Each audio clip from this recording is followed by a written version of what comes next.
Hey, it's Lucy Kang here.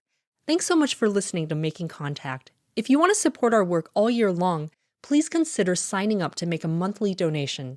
Just $5 a month will help fund our social justice reporting all year long.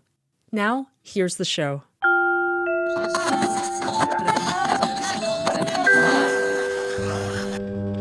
some of the proposed solutions that's coming from the grassroots level.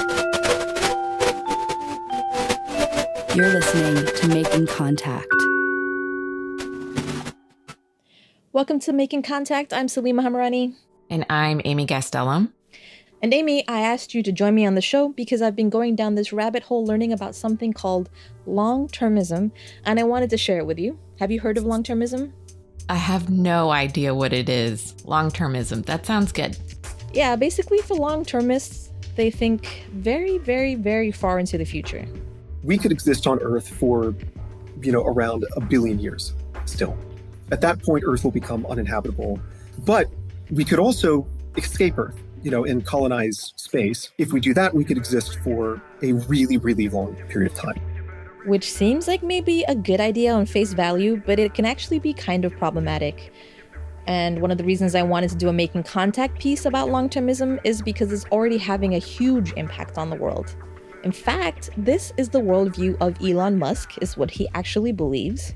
So, for example, Hillary Graves and Will McCaskill argued in a paper that was defending this sort of radical long-termist view that we should essentially just ignore the consequences of our actions over the next 100 or maybe even 1,000 years. And so, I want to start by listening to part of a press conference for the Bulletin of Atomic Scientists. They're the people who adjust what's called the doomsday clock every year. Good morning. I'm Rachel Bronson, President and CEO of the Bulletin of the Atomic Scientists. I'm pleased to welcome you to today's first... So basically, if they move the clock closer to midnight, that means we are closer to annihilation. Today, the members of the Science and Security Board moved the hands of the doomsday clock forward, the closest it has ever been to midnight. It is now 90 seconds to midnight. It's only Monday, Salima. And actually, this was from 2023, so they moved it much closer to midnight this year. But I didn't want to change the title of the show because 90 seconds to midnight has such a ring to it. That's terrifying. I mean, I didn't even know about this clock, the doomsday clock. It even has a name like that. Yeah, it's pretty terrifying. And I don't know if a lot of people would argue with that fact, though. There's pandemics, there's scary technology, there's global warming, there's fascism. And so, Amy, to sort of ground us before we get into this, can you share with me your values around change and what we could do to shift our situation so that we don't become extinct? I mean, I am a disciple of reproductive justice as a movement. We need to think about all the things that play into the health and well-being of our pregnant and parenting people, our children. I mean, to me, that's the future. Is this human resource. And so we have to think about the ways that housing, food security, violence, all these things like play into the health and well-being or not of families and children particularly. Okay, and so I want you to keep all that stuff in mind, stuff coming from reproductive justice, because that is not how long-termism thinks about the world at all. And I think it's important for us to hold in mind our values when we talk about something like this philosophy, because it is a clash of worldviews. Okay, so let's talk about this movement that's gaining ground among the rich and the powerful. That's never good. It honestly never is. And their philosophy is a little bit unbelievable in some ways. And because of that, I want to start from the very basics and then move up the ladder of believability, because I want you to have an experience of this philosophy. Okay. I'm scared. Well, we're going to be scared together. So I actually came across this philosophy, Longtermism, by accident. Late at night when I couldn't sleep, I was scrolling through Twitter, and there was an article in Aeon, which is a magazine, by a philosopher who studies the possible scenarios of human extinction, and their name is Émile P. Torres. The past 10 years in particular, a lot of what I've published on has been global catastrophic risks and so-called existential risks. And Amy, I think you can probably guess what an existential risk is? You mean like a catastrophic event that would put the existence of humans at risk. Exactly. It's anything that could possibly completely destroy the human race. Spanish flu pandemic of 1918 probably would constitute a global catastrophe. And there are various other examples going back to 75,000 years ago. Apparently, there was this volcanic super eruption in Indonesia, which resulted in there being about 1,000 breeding pairs of human beings left on the planet. So that would be another example of global catastrophe. So that's the sort of cheery topic that my work has focused on over the last decade. So Émile was actually part of the Longtermist movement, and then they jumped ship. And since then, they've been tracing the development of the philosophy. And Émile has actually called this one of the most dangerous philosophies that exists. So to start, what exactly is long-termism? Long-termism is this ideology that sort of has roots going back to the 1980s in particular, but it was really developed into a cohesive research program really since about 2002, which is when an Oxford professor by the name of Nick Bostrom published an article in which he introduced the concept of an existential risk. And existential risk is like the central organizing concept around which the entire long-termist worldview is built.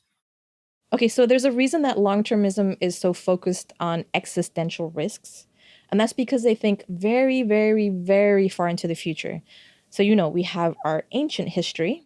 Humanity's been around for maybe 300,000 years. And the lineage of humans, or the genus Homo, goes back, 2.6 million years or something. We've been around 300,000 years.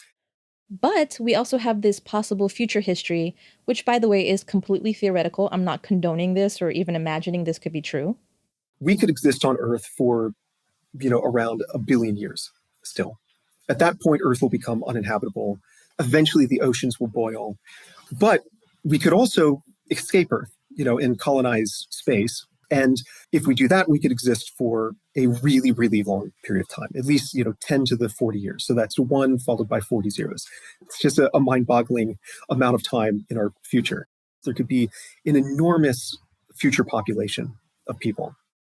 I'm having so many thoughts, Salima. This is, you can probably see my face. It's just okay, what are you avoiding in your current life by spending your time 10 to the 40 in the future? You need to deal with your feelings, and you need to deal with your relationships, and you're here and now. You probably need a hobby. It's like a word that's beyond privilege. It's almost like it's dark. That's what I think. It's very judgmental. Friends, our co-host Amy is trying to psychoanalyze the people who believe this, who, by the way, also sort of now run our government. Please keep that in mind. But unfortunately, Amy, they do have hobbies, which is part of the problem, and we're going to get into their hobbies later. But for now, we've sort of been in this realm of science fiction. What if we live for 1 trillion years? These people do not see this as science fiction. And this is when things start to get a little weird, because for them, this is actually a moral philosophy or an ethical philosophy. So then there's the question of, well, if I want to do the most good possible, if I want to positively affect the greatest number of lives, and if it's the case that most people who will ever exist will exist in the far future, rather than in the present, maybe what I should do is focus on how my actions will influence these far future people. Some of the numbers that they've given are, 10 to the 58 people in the future. So that's a 1 followed by 58 zeros. And so even if I influence just 1% of those future people, that's still a way greater number than the number of people who currently exist right now. And I actually want to step back just a little bit, because it's a little unclear how we get from the idea of floating in space for tens of billions of years to philanthropy or ethics. And the history is a little bit murky. But basically, there's a philosopher named Peter Singer, who in the 1970s wrote a book about utilitarianism and famine. He made the argument that, if you just bought some new shoes or, a new suit or something, and you're walking by a pond and you happen to see a small child who's drowning, most of us would not really hesitate to ruin our shoes and our new suit, running in to save the child. The point of his scenario is that the location of somebody's suffering shouldn't matter. So in this scenario, there's a child who's, 10, 20 feet away from us. But right now, there are people on the other side of the world who are starving to death, for example.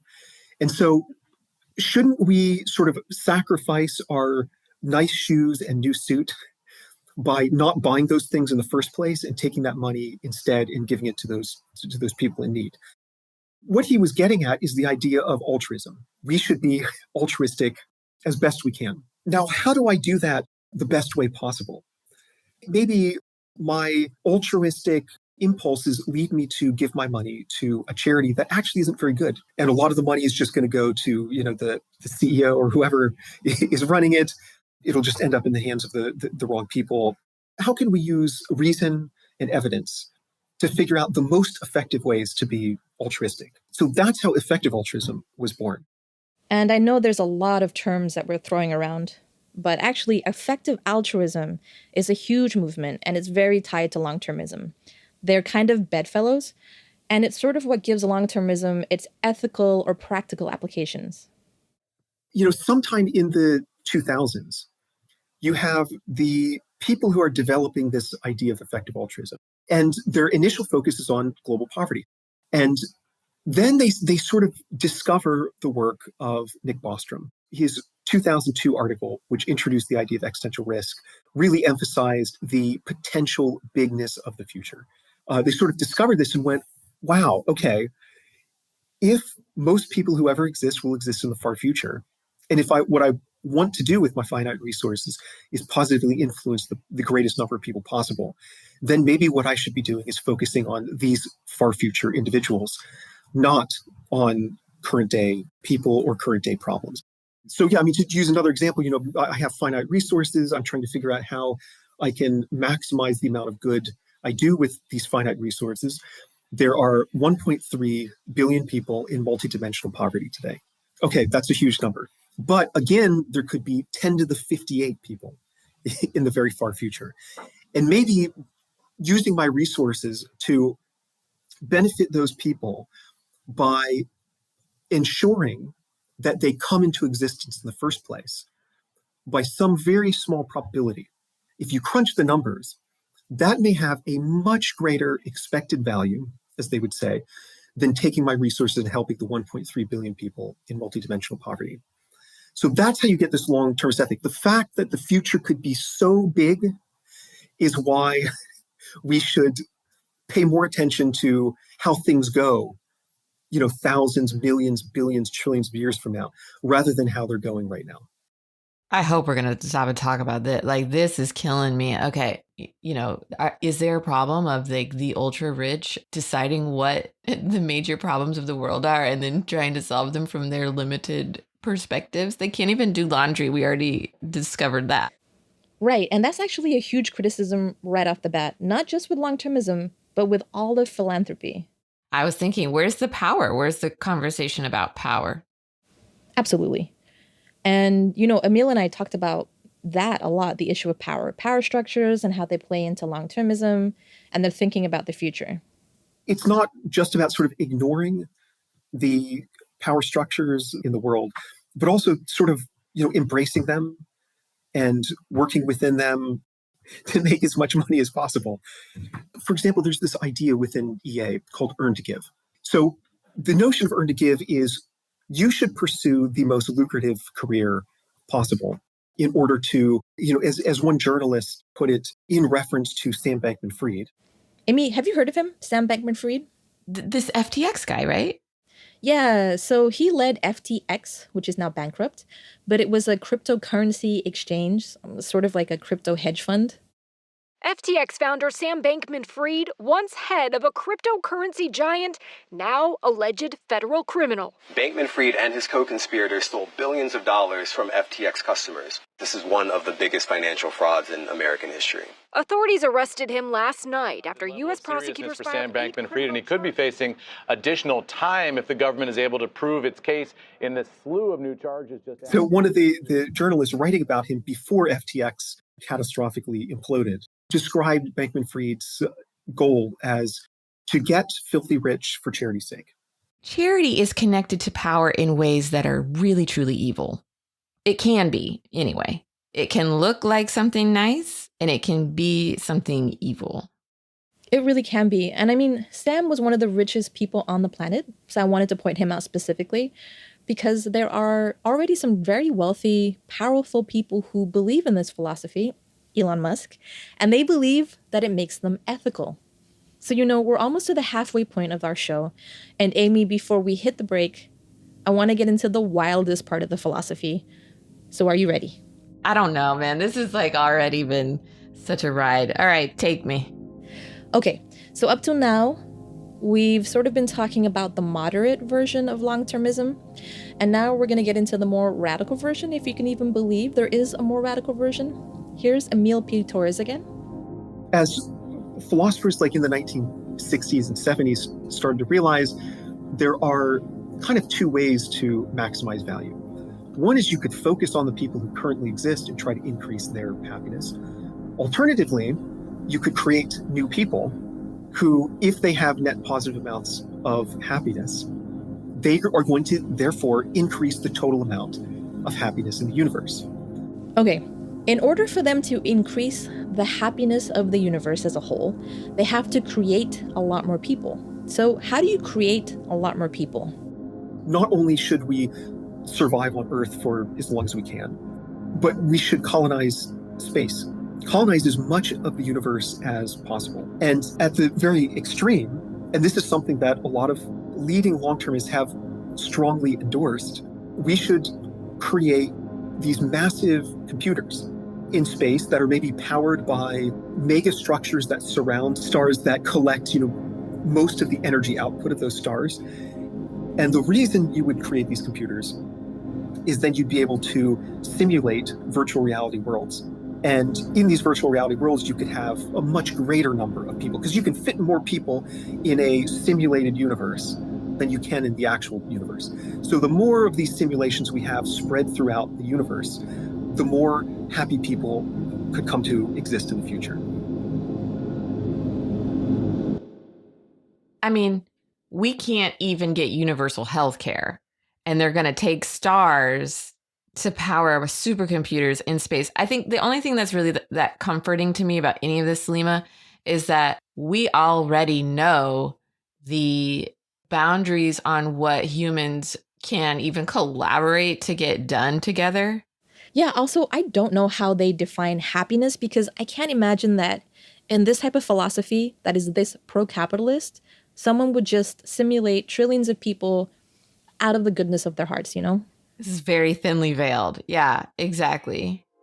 Okay, Amy, so we have reached the halfway point of today's show, but please stay tuned, all of you who are listening, because when we come back, we're going to talk about why Émile P. Torres calls long-termism the most dangerous philosophy. I'm jumping in to remind you that you are listening to Making Contact.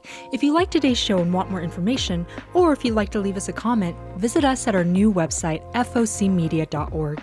There you can access today's show and all of our prior episodes. Okay, now back to the show.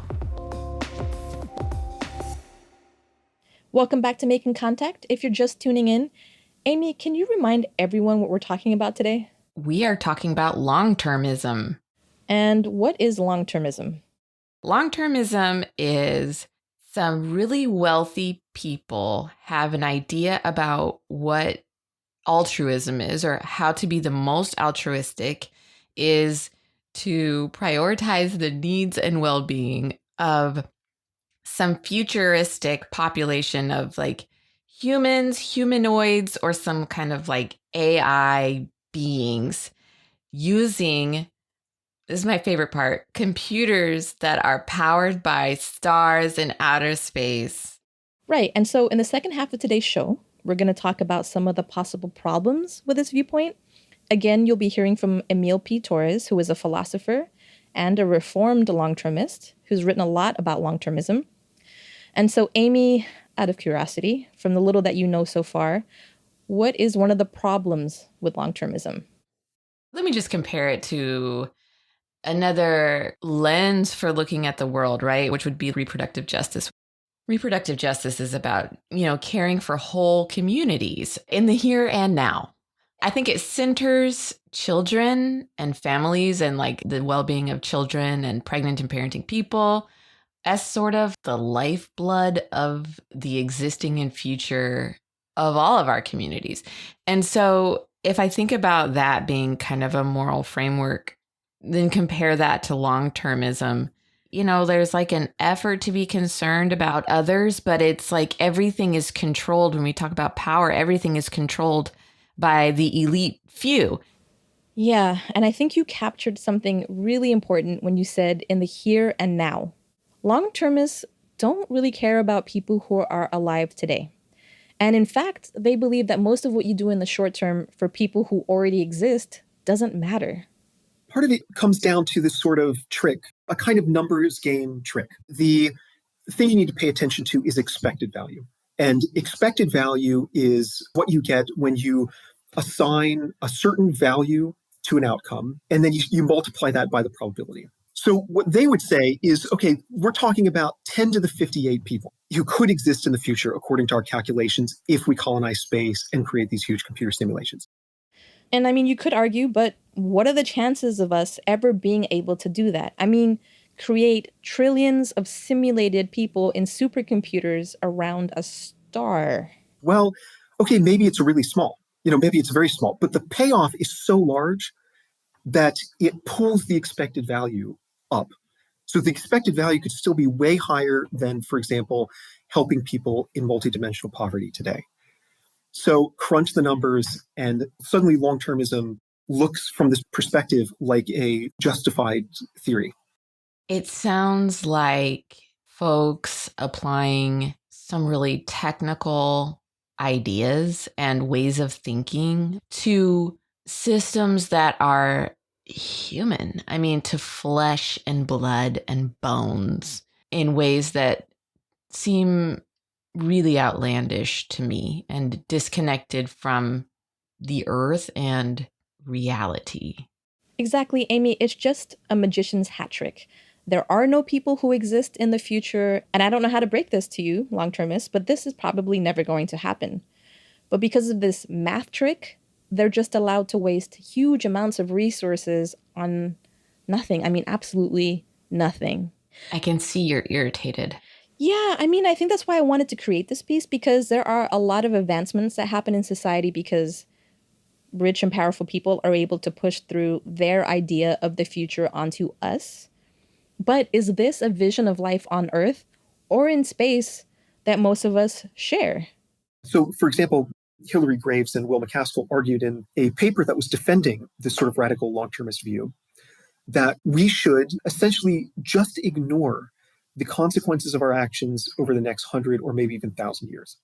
By the way, this includes issues like global warming, because in their view, most likely someone will survive, namely the rich and the powerful and the global north, and they will one day repopulate the Earth, and carbon will eventually be sequestered, even if that takes tens of thousands of years.